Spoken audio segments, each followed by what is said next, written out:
All right, maybe it's not a good thing for mankind and for society, but if I was the CEO of an organization, I would actually be glad that's the way the world's headed because I know that I could make that a competitive advantage for my company. That we could have such high standards for being in the present moment and creating relationships and face-to-face contact and blocking out distractions. That could actually be one of our competitive advantages. Today's episode is brought to you by applaudable.net. G'day everyone, Craig from People with a Passion, and today's special guest is Stein Jr. He's a best-selling author. He's sold thousands of copies of his recent book, Raise Your Game, The High Performance Secrets from the Best of the Best. He's one of the US's most sought-after keynote speakers at the moment, helping businesses improve their leadership and culture, and he's worked with some of the best NBA players on the planet.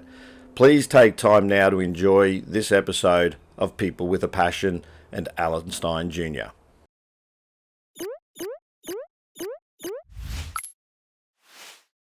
We'll get straight into it, mate, because time is valuable. It's one resource we all have, limited time. Right. So I really appreciate you giving your time to be here today. So Pleasure. I wanted to start with a little bit about you.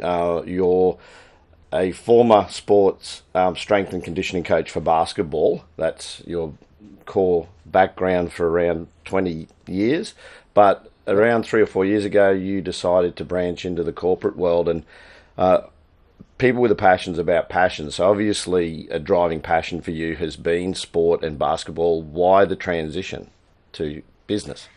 I was just ready for a change, to be honest. Basketball had been my number one driving passion ever since I was a child. And I'm so thankful that I was able to make a career out of the sport that I love so much for almost 20 years. But I started to find that my own passion and my own interest started to wane as far as doing stuff on court with players. And that I don't want to be overly dramatic and say that I was burnt out, but I could see myself heading in that direction. And I'm a big believer, as I'm sure many of your listeners are, that you've really got to find your passion and you've got to find things that really light you up. And I just started to notice that basketball performance training wasn't doing that for me anymore, and I needed to make a change. But you made a change, but you're still in the world of human performance. So that's obviously a driving factor for you. So when you get to that point with your passion where you say, okay, maybe I'm not as motivated as I used to be, what pushed you down that path then of keynote speaking? And Well, there were a couple of things. I mean, one, and my decision to make this change really came more out of a respect for the coaching craft. I'm a big advocate and supporter of teachers and coaches, and I'm a firm believer that if you as the teacher or coach aren't passionate about what you're doing, that you're actually cheating your students or you're cheating your athletes and your players. So while I was approaching burnout, I'm sure that I still could have been good enough that I could have faked it, put on a smile, and still done a very good job. But then I would have been cheating the players I was working with, and I would have been cheating the game. So that was why I was so resolute about making the change. Another part, as far as why I chose professional keynote speaking, one, I loved speaking in general. Like, I was doing a lot of clinics around the world, speaking to basketball players and coaches. So I knew that was the craft that I wanted to pursue. Really, all I needed to do was find a new audience. And part of the reason that my passion started to shift was most of the work I was doing was helping players run faster and jump higher and improve athleticism on the court. But my personal fascination and passion was in improving things like leadership, accountability, communication, culture. So I figured, what's another target audience that could benefit from all of these things that I've learned in those domains from the game of basketball? And business was just the most obvious choice. So to be able to take my appreciation for the speaking craft and combine it with my new love of leadership and accountability and communication and relationships and culture, it just seemed like a natural fit. And I had always known there was so much utility between what was done in sport and what was done in business that it just made the most sense to make that leap. But the real deciding factor was I was spending most of my time working with teenage males in basketball, and they weren't really teaching me a lot. I was doing most of the teaching, And I knew that if I made the leap over to the business space, that I would learn just as much as I was sharing. And that's something I'm real passionate about, is continual development and continual growth. And that, being in the business world would allow me to meet people like yourself and meet the clients that I speak to. And, for everything that I share, I'm learning just as much, if not more. And that's something that really, really excites me. So I think that was really the final spark that made the change. Was I was just ready to grow and to challenge myself and push myself further than I had before. It's interesting that you talk about passion. One thing I've discovered with a lot of people who have passion is this desire to constantly learn and evolve. That the status quo is not something that a lot of them are comfortable with, or what they perceive as normacy, and particularly creatives, that they're constantly have to be, it's almost like part of their makeup that they have to be creating. So that, to hear you say, around the passion, that need to learn, is very important. Do you think that the translatability of what you're doing as far as the, moving from sport to business, is because business is actually a team sport? Absolutely. I'm so glad you brought that up. And I also believe, quality leadership knows no bounds. I mean, quality leadership is needed in every area of our life, both personal and professional. I mean, certainly you need, CEOs and executives on the business side, and you've got coaches and trainers on the sports side. But you need leadership just to run your own family. You need leadership in communities. You need leadership. So these type of things, I knew they had very high utility. And, what's funny is the list is so long of things that can be transferred from sport to business that we could actually have a much shorter conversation if we talked about the differences. Because as you said, business is very much a team sport. There is a scoreboard in business. Now, what you choose to use as your scoreboard can alter. I mean, it doesn't have to just be profits or revenue. But yeah, the similarities between the two are incredible. And with any time, I can work on skills that have high utility that transfer to any area of life, I feel like that's a good investment in my own future. And along with leadership is communication. There's not an area of life that doesn't get drastically enhanced by your ability to communicate more effectively. Once again, personal or professional, individual or organizational. So yeah, that was absolutely a main draw, is how much transfer there is between the two. Yeah, with communication, things I've identified over the years of the organisations I've been party to is that often where most problems occur is actually with miscommunication, where someone didn't get a memo or someone didn't see something, and then a blame game sort of starts around, I didn't know about that, and or who's doing that. So communication, just on the simplest and most basic levels, is extremely important, absolutely. So let's talk about some of these things that transition into business from sport. So you mentioned things like culture. So teams in sport, obviously the most successful teams seem to have something that's different, a dynamic that's different, and the same with successful businesses. What do you see as the key components, or some of the components of a business that has a good culture? There's three in particular, and I know culture is somewhat of a buzzword, and I view culture as really, is there alignment between what you believe and how you behave? If you have this vision statement for your company or this mission statement, and it says that you're all about this, well, is that how you and your people actually behave on a daily basis? Because there's a lot of groups that have the nice website or the trifold brochure or a nice gold plaque behind the front desk reception area, and then you walk into their office and they're not living by those same values and those same principles. So it's all about the experience that's created, certainly for the members of your team or organization, but also for your clients and customers. And is there an alignment between belief and behavior? And I believe there's actually three things that will determine culture. The first is role clarity.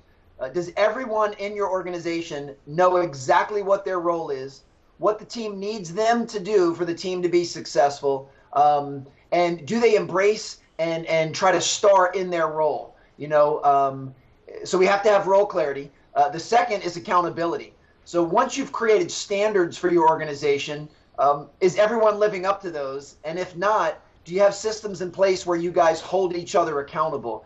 And very average organizations have what's called vertical accountability, which is I'm at the top of the org chart, I tell you what to do, and you do it. The best organizations have what's called horizontal accountability as well, which means it doesn't matter where you fall on the org chart. Everybody holds everyone else accountable to live up to the standards that we all agreed to, so that we can live out that mission and that vision.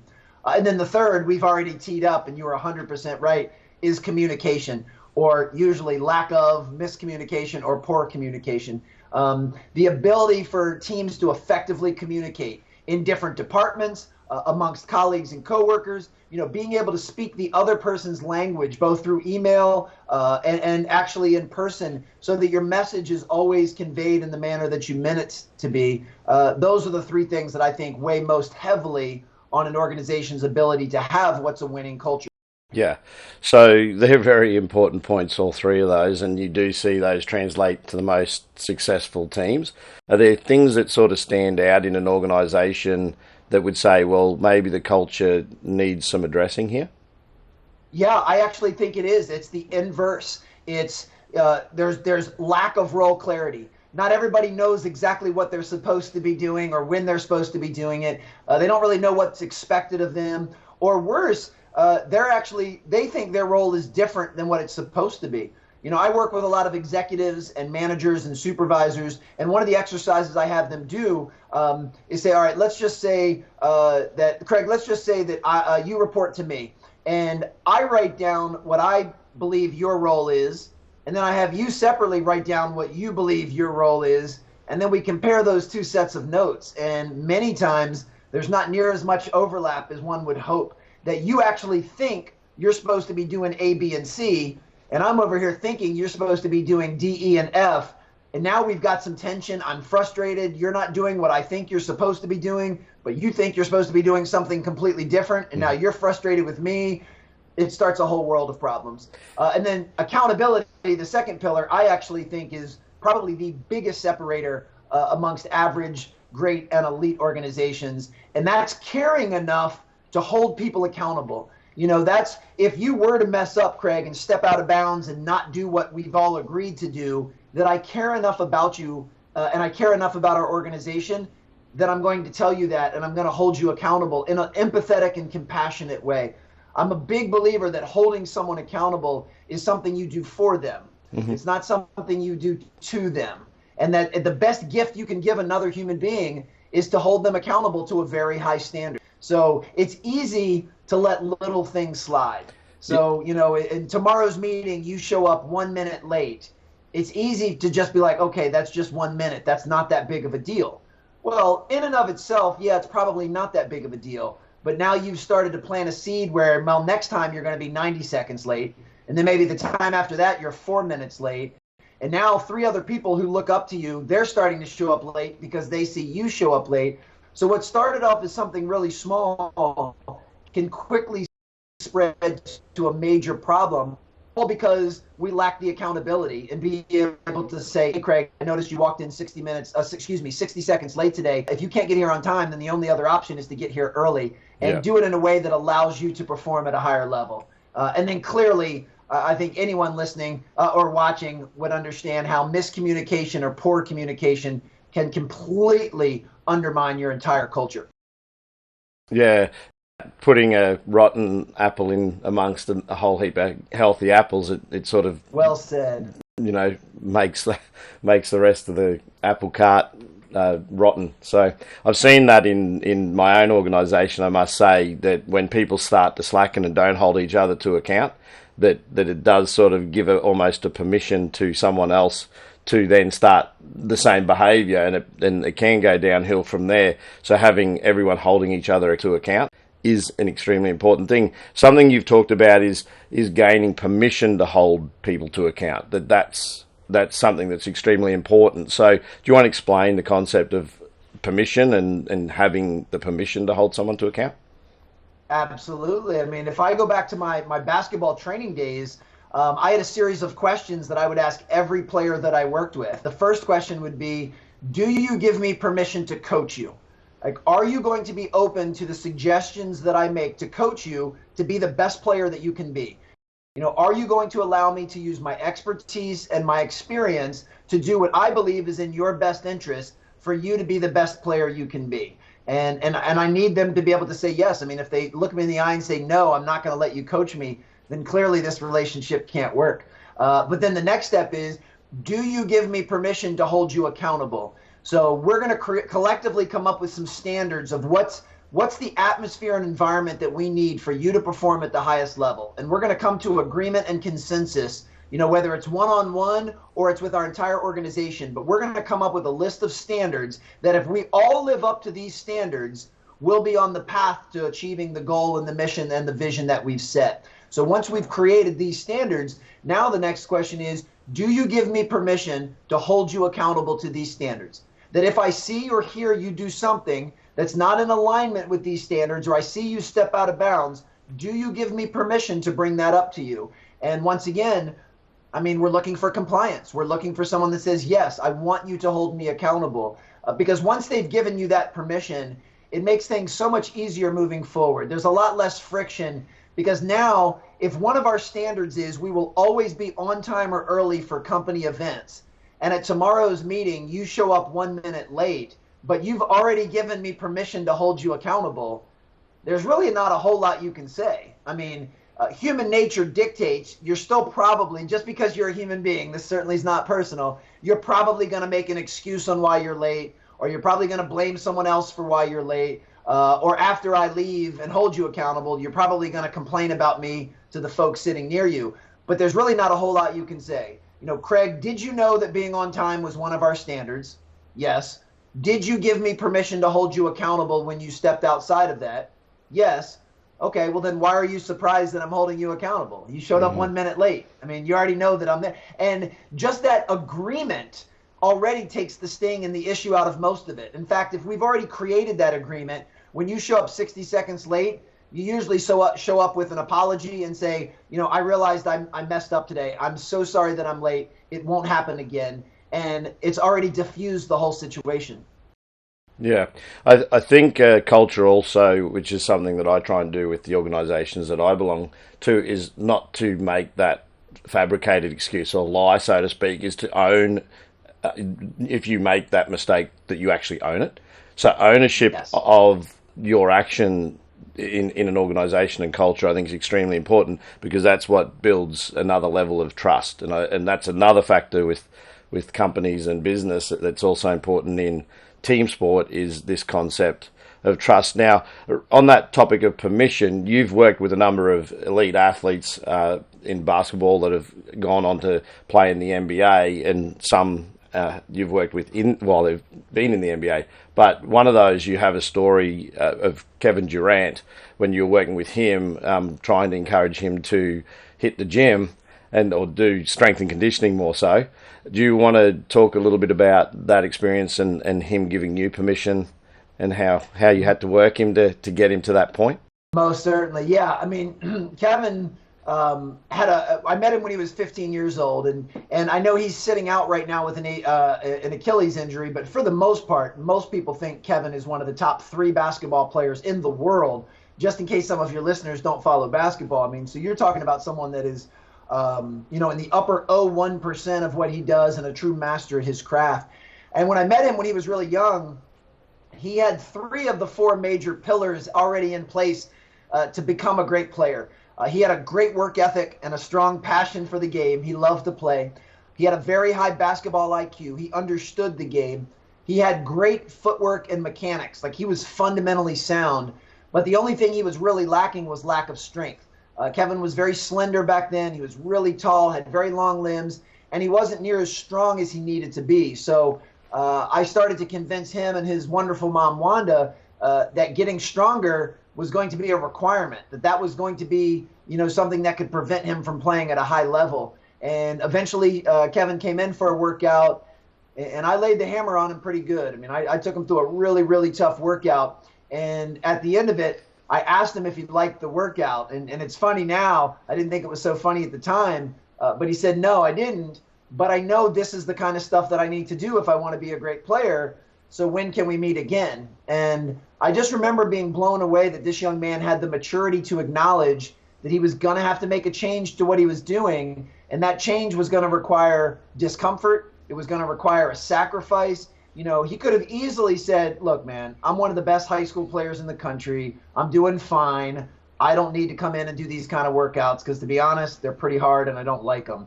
But he thought bigger than that, and he thought on such a scale that he was willing to make that change and was willing to do whatever he needed to do to be successful. And he approached that discomfort head on, and he leaned into it. And that's a huge part of this success equation, is figuring out what sacrifices do you need to make to get where you want to go, and then are you willing to deal with the subsequent discomfort that comes with making those types of changes. And with that said, I never would have guessed back then that Kevin would be one of the best players to ever play the game. But now that he is, I'm not even remotely surprised. It was obvious to me that he had the mental makeup and fortitude to want to approach that. And this is where I think it's so important that people realize passion is really the foundation, and passion is a really important puzzle piece, but you can't survive just on passion alone.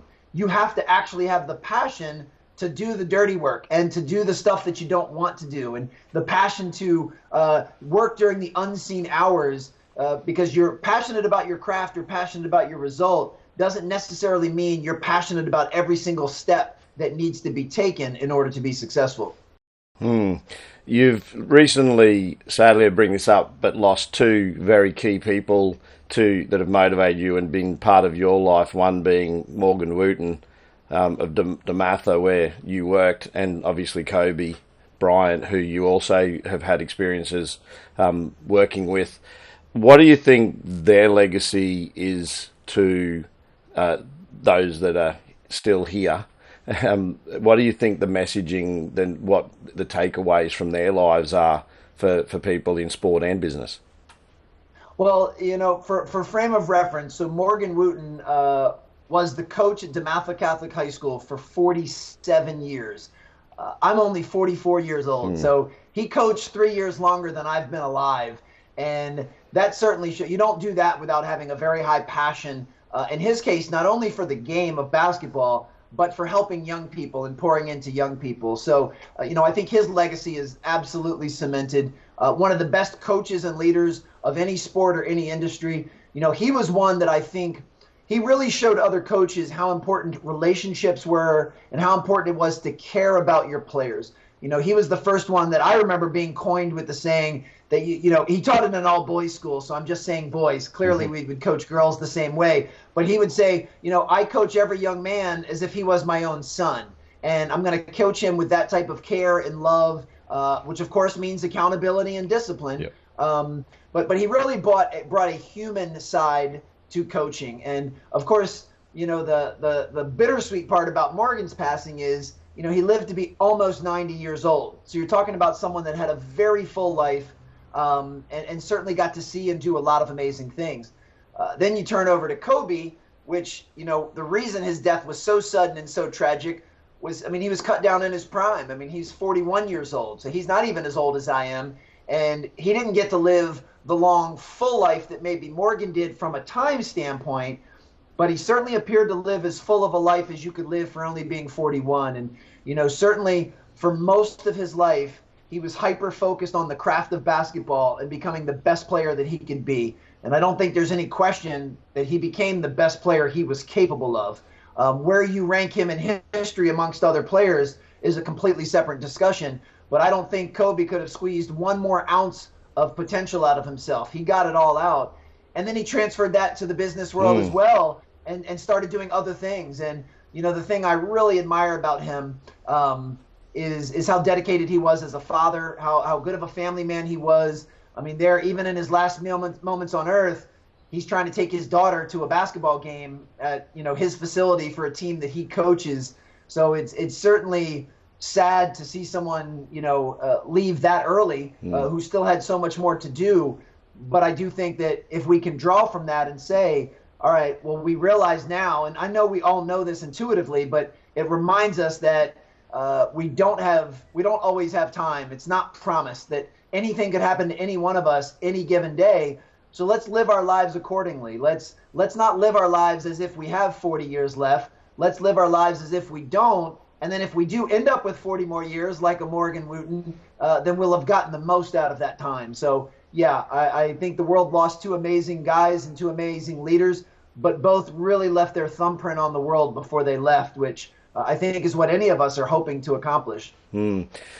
That word you threw in there, hyperfocus, I think the world would have been intrigued to see where Kobe ended up in the business world, because he seemed to carry and transfer the passion he had for the sport of basketball. It sort of translated to business, and not surprisingly, that's sort of similar to what you're doing, is recognizing that the comparability of the two, that a lot of what sport actually has to offer and teach you is translatable to business. But he also had that same hyper focus you could see with his approaches to what he was actually doing in starting to do in the business world. And he'd seemed to put basketball, even though he had his academy and things, a lot of that part of his life, a lot of athletes can struggle with what's next.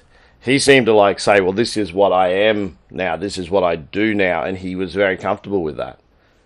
Yeah, it sure seemed like it. And, one of the things that I really believe separated him as a player was his preparation and his due diligence. I mean, I believe legend has it. I mean, he watched more film as an individual player than probably anyone in existence, because he was always studying what his opponent would do and what their tendencies were. So he's watching hours and hours of film before every game. And then he would also watch film of himself to see what things he could improve. And I think he took that same mindset and that preparation and that due diligence to the business world. I mean, from what I gather, he made several really wise investments into different companies, and I can only assume that wasn't luck. That was because he did his due diligence and he studied everything he could about those companies, not only from their product or service, but what was their culture, how did they behave, and he made very successful bets on those companies from his due diligence. And then if you just even look at his habits and his behavior. He was notorious for getting up really early to get in early morning workouts when he was a player. And I heard he was doing the same thing in the business world, that he was choosing to get up early to put in work in the early morning so that he would be done his day by the time his daughters got off from school. So, they're getting out of school at 2 or 3 o'clock, and he had pretty much already finished his business for the day so that he could spend quality time with them. But that was only because he got up early. He's still working 8 to 10 hour days. He's just starting the clock much earlier. And that was directly something that he believed in as a player and did as a player. So time management there, that's something that, as well in business and sport is translatable. Time management seems to be something that's common with people who have individual success in their own training. And I imagine the same with business. It would be highly translatable if you've got the ability to manage your time well. As I said at the opening of this show, that I thank you for your time, because it is our most valuable resource. Yeah. Well, and what I think, and I'm so glad that you went that direction. I do believe that especially young people today, they have more distractions than we've ever had in mankind. So I think that's the reason it's harder for them to potentially block out distractions and stay focused in the present moment and manage their time more effectively, is there's so many different options. I mean, I'm 44 years old, born and raised here in the United States. When I was a child, when I was the age of my children now, we only had 3 or 4 TV channels. Mm-hmm. That was it. I mean, there weren't a lot of options. And, and even things like Atari and Nintendo didn't come around till I was a little bit older, which meant I didn't have very many distractions. I could go out and ride my bike. I could go out and play a sport. I could go out and climb a tree. I could read a book, or I could watch whatever was on 3 or 4 TV channels. And really all that was on was kind of the evening news and the morning news, and then a couple of shows at night. There really wasn't even anything during the day. So you compare that to today, where most children have a tablet or a phone. TV's got hundreds of channels. The internet is endless as far as options of what you can look and find. There's so many more things to distract people today. And that's why, like you said, not only time, but our attention in the present moment is the most valuable thing that we have and the most valuable thing we can give someone. And that's become increasingly more valuable because it's harder to get. It's harder to get someone's focused attention. I'm very grateful that you're respectful and appreciative of my time. but I'm very respectful and appreciative of yours and your listeners' time, which is why you have my full undivided attention right now. I mean, you can clearly see me on video. I'm not checking email. I'm not looking at my phone. I'm not folding laundry. I'm not doing anything but giving you my full undivided attention because I believe you and your listeners deserve that. And but that's not the way the world's working. Many people are trying to do 2 or 3 or 4 things at once. You know, I see it all the time, even driving. I've seen people, of course, we've all seen people on their phones when they're driving. I've seen people reading the paper when they're driving. I've seen somebody shaving when they're driving. Not a straight razor, but an electrical. Yeah. I've seen women put on lipstick when they're driving. It's like, my goodness, just focus on one thing at a time. And that's, for me, one of my major focal points is I'm continuing to try to get better at giving everything I'm doing the exact same focus and attention that I'm giving you and your listeners right now. But I readily admit, as basic as that premise is, it is really hard to do. It is not easy to be fully invested in the present moment. So I have empathy for younger people because they're growing up in a generation that doesn't know any different. I look at what concerns me is productivity and the ability to be productive. And I think from a business standpoint, it could affect the productivity of what we're doing down the track. Because if people cannot do this concept of deep work and long periods of time without distraction, then the quality of the work and the quantity will actually be affected, in my opinion. Absolutely. I think the next generation, we may not see that for another 5 to 10 years, but I do think it's going to play a role in the performance of companies if that situation of distraction isn't addressed. And you hear it all the time of people going into boardrooms where they've got their phone on a desk and they're waiting for a meeting to start, and they've got their mobile phone in front of them and everyone's just looking at their phone. And the human interaction, you talk about culture, and human interaction is so important, but people want to and are choosing to interact with devices other than each other when they're in a room. So policies of phones go in a box or something, don't bring them into Absolutely. A meeting, and things like that can help build rapport within an organization, because it forces people to actually talk about their lives to each other ahead of a meeting or ahead of a team meeting. Well, and I actually think this is all right, maybe it's not a good thing for mankind and for society, but if I was the CEO of an organization, I would actually be glad that's the way the world's headed, because I know that I could make that a competitive advantage for my company, that we could have such high standards for being in the present moment and creating relationships and face-to-face contact and blocking out distractions. That could actually be one of our competitive advantages. That I believe that if we focused on those things, we could be more productive than our competition, because they're not going to be focused on those things, as you just mentioned. And it will be very interesting to see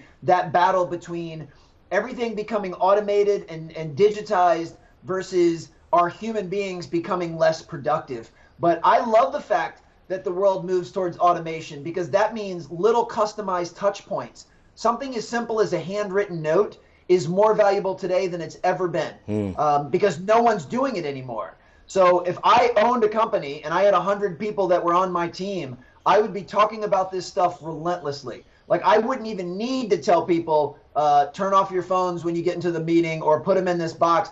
That would be so built into our fabric, they would just know that. They would just leave their phones at their desk when they came in for the meeting, because they know that's something that is really important. And if it's important, I'm going to emphasize it daily, and we're going to hold each other accountable for that. So if you happen to be the one guy that brings your phone to the meeting, everyone's going to be looking at you with a crooked eye, as opposed to the opposite, which is everyone has their phone, and now the one guy that doesn't, people are like, what's wrong with him? So I think productivity, human productivity, could be a major separator if folks really start to embrace these concepts and focus on them now. And no matter what happens, I know that we will move towards a more technologically savvy environment, that we will move towards more automation, digitization. But bottom line is, your coworkers and colleagues will always be human beings, and your clients and customers will always be human beings. So as long as that's true, then relationships and the way we interact and the way we pay attention to human beings is always going to be or should be a part of a company's secret sauce.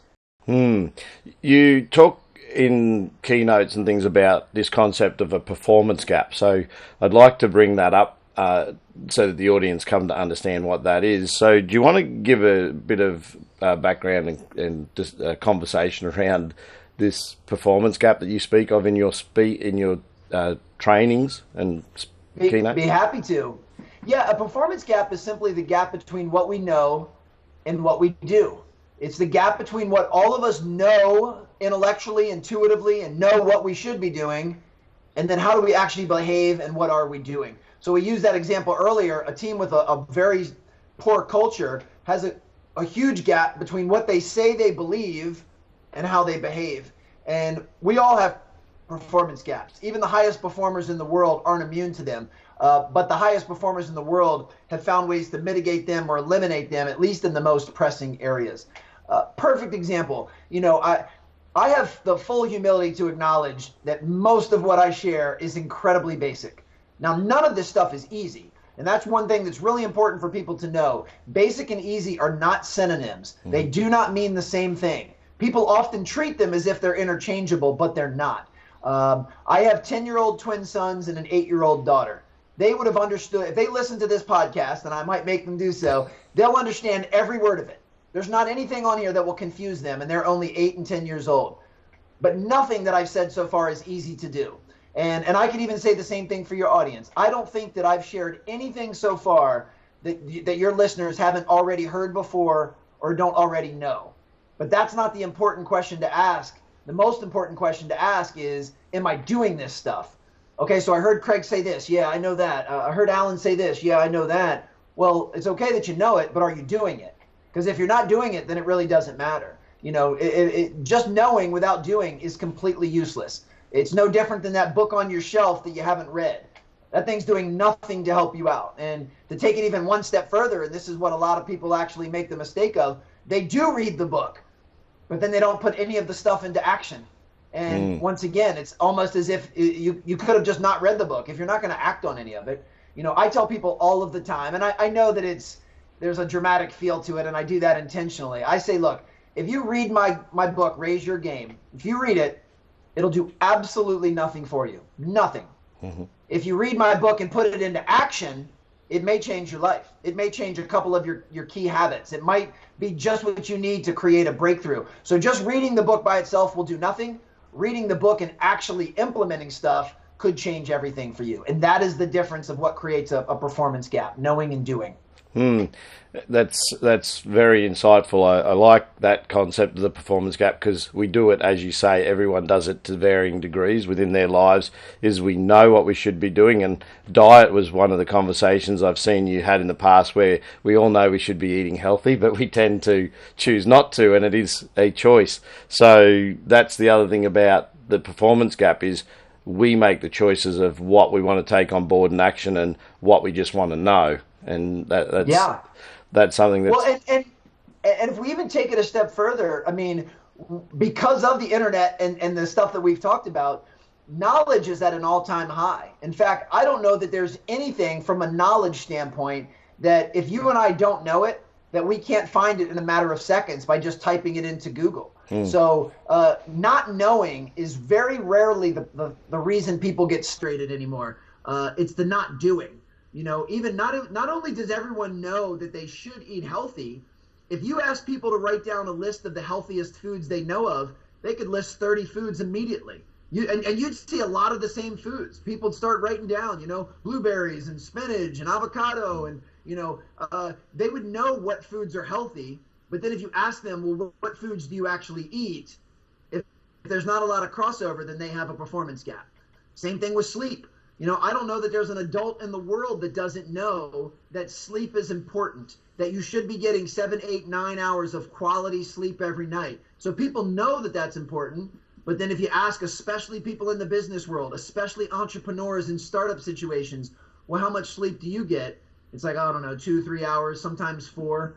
It's like, okay, so you know how important sleep is to your critical thinking, to your energy level, to your decision making, to your ability to run your company. You know how important that is, and you're not doing it. I mean, that's the definition of a performance gap. And the key to improving performance for anybody is starting to close that gap, is starting to do all of the things that you know you're supposed to do. And what I find really fascinating is we can have them in different areas of our life.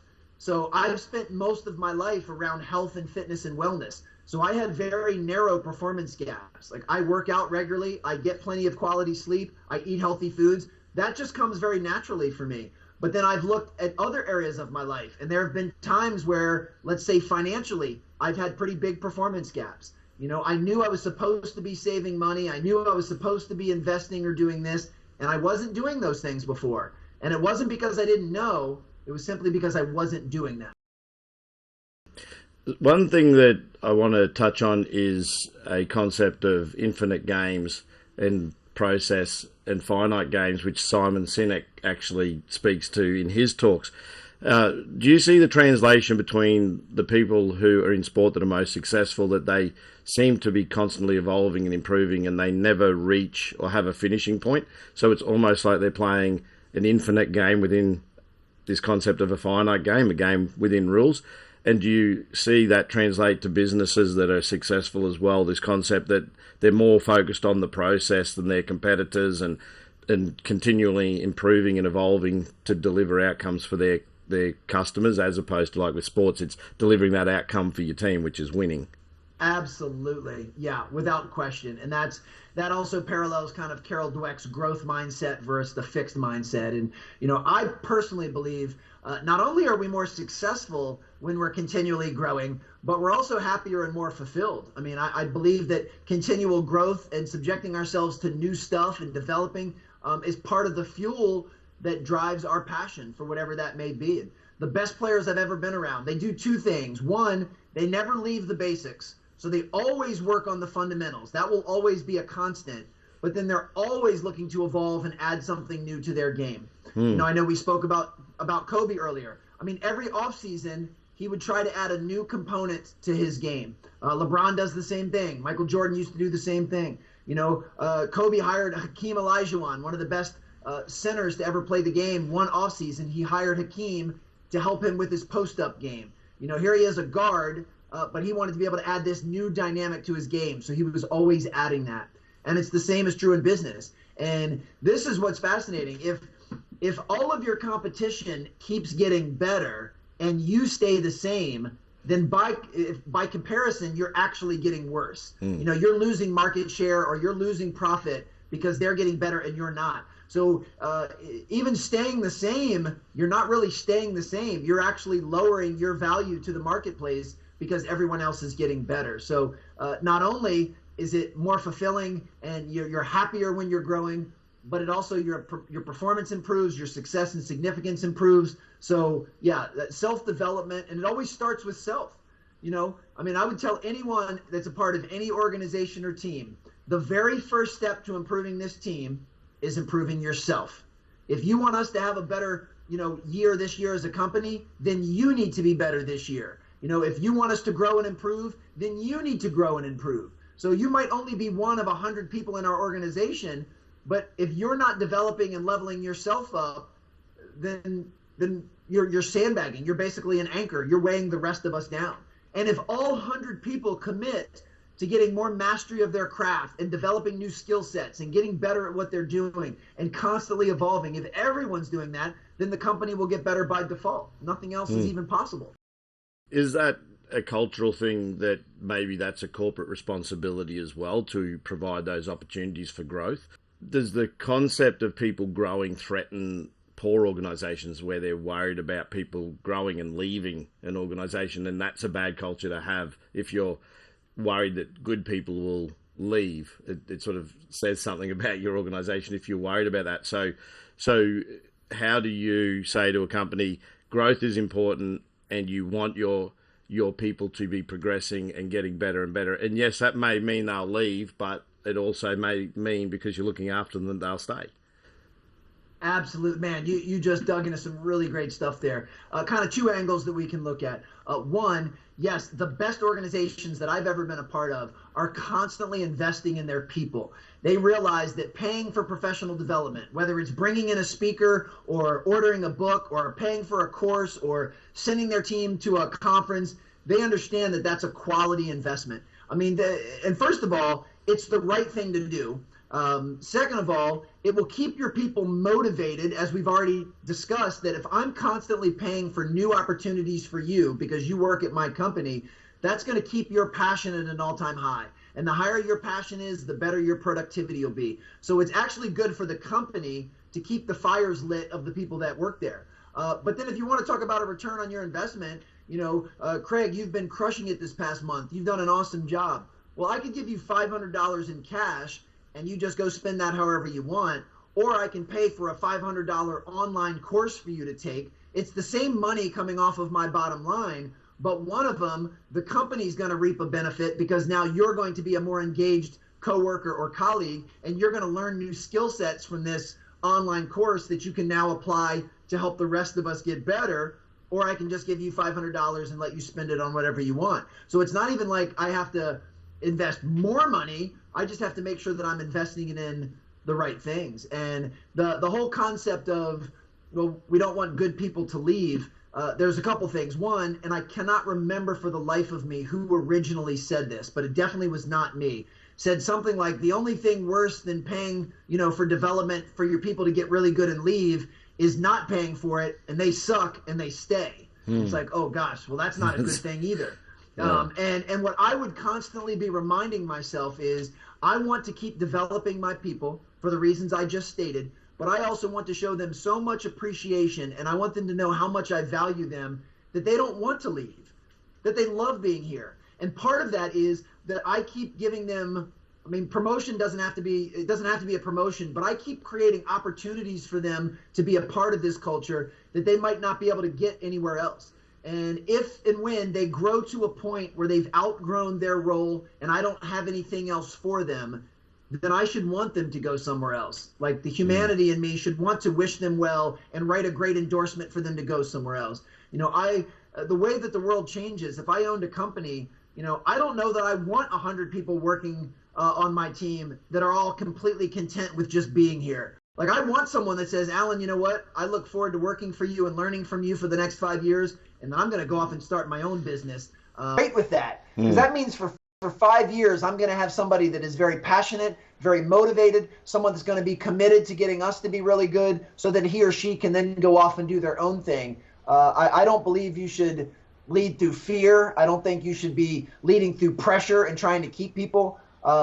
One of the most fulfilling things that I always saw in basketball was a head coach when one of the assistant coaches would leave and take a head coach job somewhere else, and how proud the head coach was that one of their, and I say underlings, not in a bad way, but one of their underlings went on to take on a job on their own. Like, that's a feather in your cap. That's a great thing. So to me, you should pour into your people. You should equip them with skills and opportunities that they feel great about where they are. And you should appreciate them so much that they don't want to leave. But if and when it's actually on, in their best interest to leave, they do so in the right way, and you support them and encourage them. I just believe that's a code of conduct all of us should be living by. Steve Jobs had this concept of A plus and A employees, and he basically said a lot of organizations and a lot of people pick people who are B and C, rating them.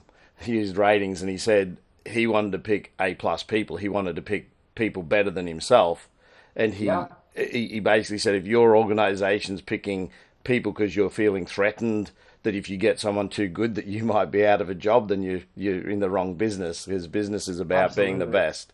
And sport would be the same. I wouldn't think that there's not a team on the planet in sport where it doesn't want the best players and the best team players to win.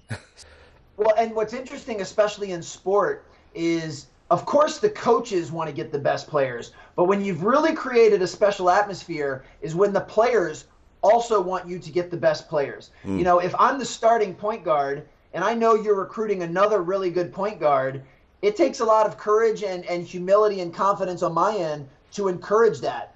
because two things. One, I can say, all right, well, if you do recruit this other point guard, I'm going to have to raise my game in order to keep my starting position. So bringing in this other good player is actually going to make me better because now I have to compete. And that's the mindset of a champion. And then the other mindset is simply, well, the more great players I can surround myself with, the better we'll be. And in team sports, winning should be the most important part. Once you get, I'm not talking about youth levels, but once you get to high school and college and pro, winning should be what's most important.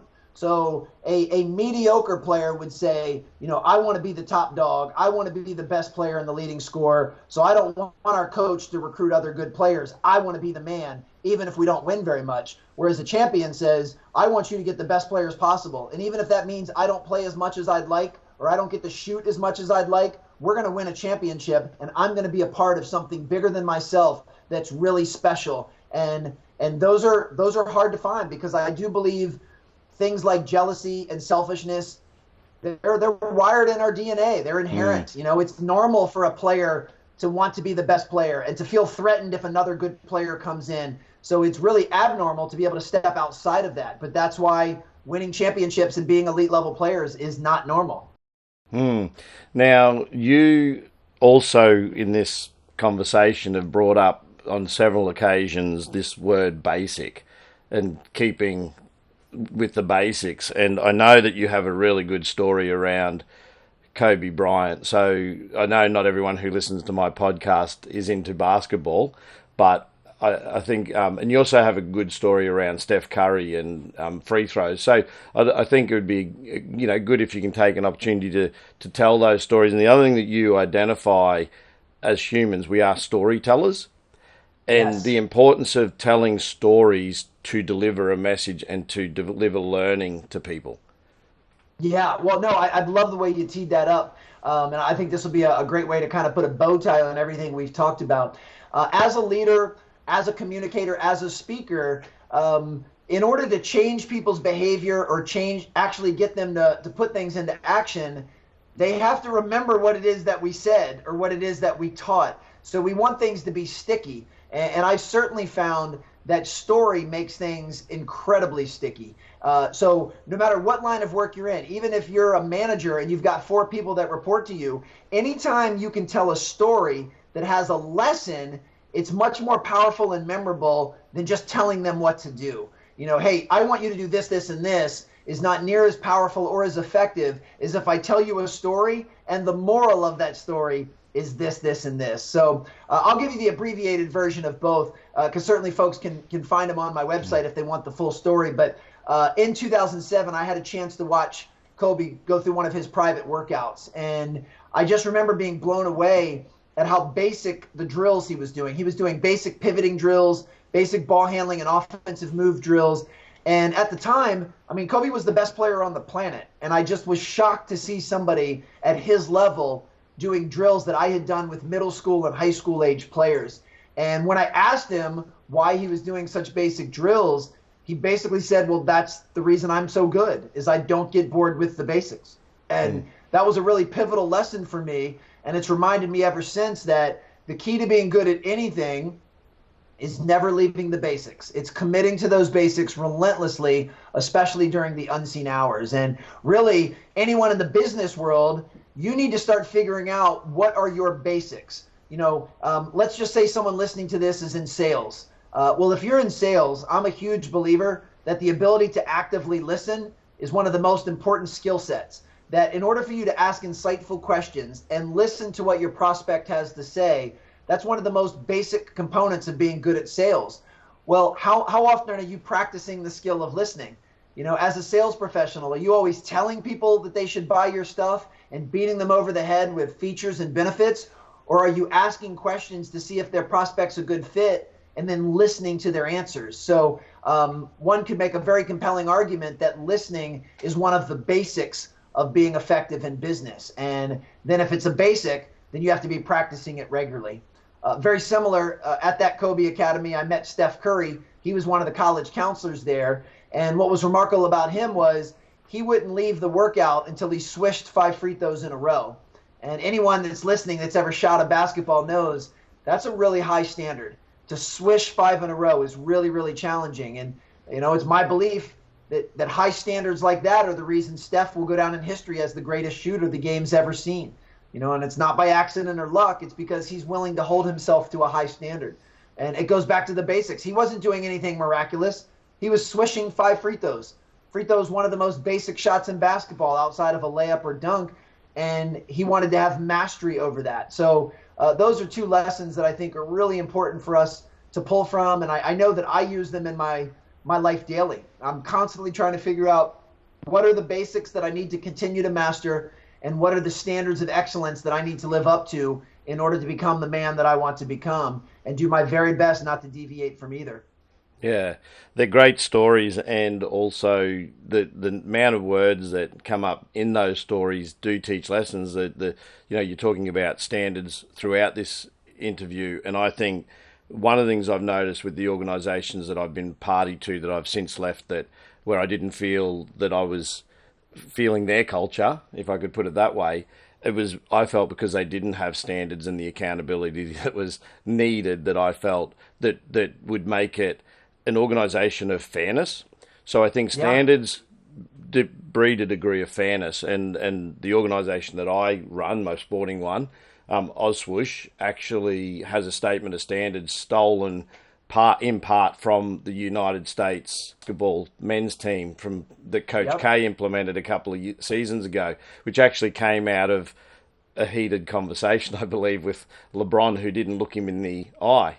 And he said, this is unacceptable. We're not going to have this culture. So he got the players together, gave them ownership of it, and said, we are going to establish some standards here. And you've had an experience with Coach K, so I might finish on this, and it comes back to where you're talking about the value of a note or the value of a letter. So I'll finish on this. I'll let you give us a bit of an outro as well, and thank you for your time. But just give us a little bit of the backstory of Coach K and your experience with him. And I appreciate you giving, like I said, your time, because it is our most valuable resource.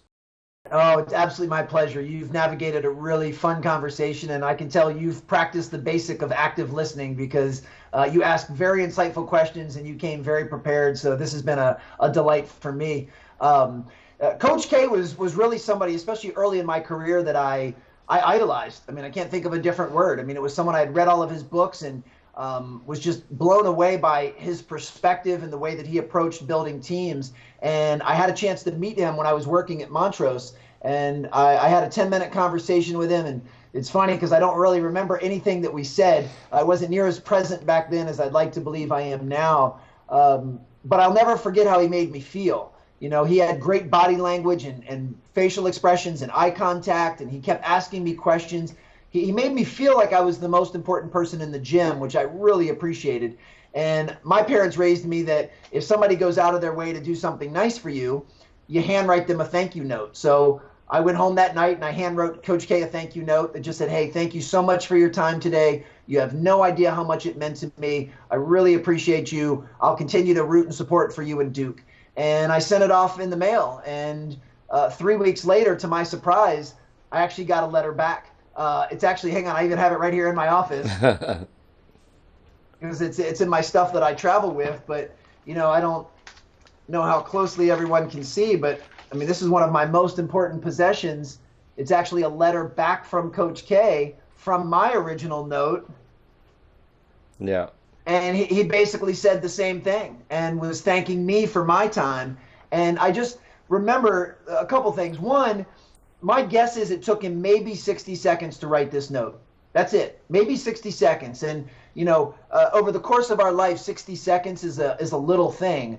But this little thing really had a huge impact on me, because this little thing is the reason that I'm relentless about returning people's emails and voicemails and phone calls, because I figure if the winningest coach in the history of college basketball can make the time to return my letter, then you better believe, Craig, I can call you back. You better believe I can email you back or return your text message. So this little thing made a huge difference. And I'm a profound believer in the fact that little things that we do consistently over time can have a huge effect on everyone else. And, once again, I use that story to teach a lesson. To one final thought that, when I talk about the stickiness, unfortunately, when Kobe passed away, I received hundreds of emails and text messages, many people that I had never met before that just said, "Hey, I remember you telling that Kobe story at our, when you keynoted our conference 6 months ago. I didn't even know who Kobe was at the time, but I'll never forget that story." And to me, that's, first of all, that shows what a powerful legacy Kobe had, but it really reaffirmed that telling story can be powerful, that these people remembered something that I had to stay on stage because I told it through the lens of a story of Kobe Bryant. And I get notes all the time that say, "Hey man, I loved about never get bored with the basics. I'm going to teach that to my kids," or, "That's going to be something that's added to our wall in our locker room." So yeah, story is a great way to get those points across. And using that story from Coach K, just remember that little things done consistently over time make a huge difference. Thanks for your time, mate. I really do appreciate every moment that you've given us today, and I will make sure that all of the links to where people can get hold of you and your book go in the description. So I wish you all well with your keynotes. I think you recently, on one of the major speaking websites, were seen as one of the top 5 or 6 sought after keynote speakers on the US circuit at the moment, and hopefully we'll see you out here in Australia sometime. Oh my goodness, I would love that. Coming to Australia has been on my bucket list for a long time, so I would love to make that happen, and I appreciate you so much. No worries. Awesome. Thanks, mate. You got it, brother. I hope you liked this episode. If you did, please give it a thumbs up and feel free to comment. If you haven't yet subscribed, hit the subscribe button and the notification bell to be advised of new interviews when they're uploaded. I hope you join us again sometime. Catch you later.